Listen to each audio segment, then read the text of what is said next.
मैं संतोष हूँ। मेरी शादी मनोज के साथ हुई। हमारी शादी को 20 साल हो गए हैं। हमारी प्रेम कहानी बहुत मुश्किल दौर से गुजरी है, पर आज हम दोनों एक दूसरे के साथ बहुत खुश हैं। हमारी कहानी कुछ इस तरह है। मेरी मनोज से पहली मुलाकात अपने दीदी के देवर की शादी में हुई। यहीं से हम दोनों में दोस्ती हो गई। मनोज मेरे जीजाजी के दोस्त होने के कारण हमारे घर भी आने लगे और हम दोनों कब करीब आ गए पता ही न चला। न जाने कब यह दोस्ती प्यार में बदल गई। इसका एहसास तब हुआ जब मेरे पापा ने मेरे रिश्ते की बात मुझसे पूछी। तब मैंने कहा कि पापा, मुझे मनोज पसंद है, लेकिन मेरे घर वालों ने कहा कि वह हमारी कास्ट का नहीं है और हम तेरी शादी उससे नहीं कर सकते। इस पर मैंने कहा कि जब वह इतने दिनों से हमारे घर आते थे तब तो आप उन्हें अपने बेटे जैसा प्यार करते थे। अब जब मैं उन्हें चाहने लगी तो बीच में कास्ट कहाँ से आ गई। मेरी मम्मी ने कहा कि उसे भूल जा, उससे तेरी शादी किसी भी कीमत पर नहीं हो सकती।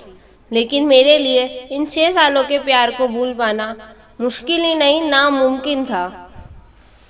तब मैंने मनोज से बात की, उन्हें बताया कि मेरे मम्मी पापा मेरे लिए लड़का ढूंढ रहे हैं, अब हम क्या करें।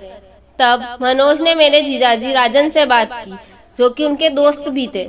जीजाजी ने भी साफ कह दिया कि तुम्हारी शादी नहीं हो सकती। हाँ, लेकिन तुम दोनों कोर्ट मैरिज कर लो, बाद में घर वालों को मैं मना लूंगा। लेकिन तब भी मैंने ऐसा नहीं किया और 6 महीने तक घर वालों को मनाने समझाने की कोशिश करती रही। मैं चाहती थी कि वे हमारी शादी के लिए मान जाएं, पर मेरे घर वाले यह जानते हुए भी कि हम लायक हैं, कास्ट को लेकर अड़े रहे और शादी के लिए तैयार नहीं हुए। जब घर से शादी के लिए दबाव बढ़ने लगा और मुझे लड़का देखने आ गया तो मैंने और मनोज ने अपने जीजा राजन की सलाह मानकर शादी कर ली। शादी के बाद जब मैं अपने ससुराल गई तो उन्होंने भी हमें अपनाने से साफ इनकार कर दिया। तब मनोज के एक दोस्त ने अपने घर में हमें जगह दी, लेकिन किसी और के घर से ज़्यादा दिन तक रहना मुनासिब नहीं था। तब हम दोनों ने नौकरी ढूंढनी शुरू की।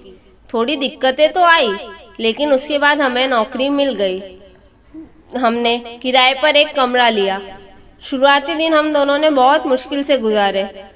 कई बार तो खाने के लिए पैसे भी नहीं होते थे, पर हम दोनों ने कभी एक दूसरे से कोई शिकायत नहीं की।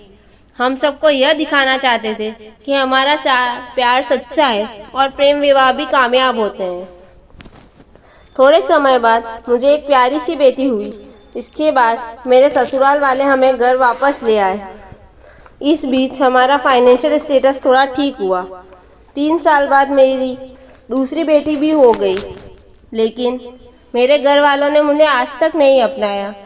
मेरी शादी के 3 साल बाद मेरे पापा का निधन हो गया। मेरे घर वालों को लगता है कि मैं उनकी मौत के लिए जिम्मेदार हूँ। आज 20 साल की शादी के बाद मैं अपनी दोनों बेरियों जैसी बेटियों और पति के साथ बहुत खुश हूँ, पर मुझे आज भी अपने परिवार वालों का इंतज़ार है। मैं चाहती हूँ कि कम से कम अब तो मम्मी मुझे माफ़ करके अपने सीने से लगा ले और ढेर सारा प्यार करें।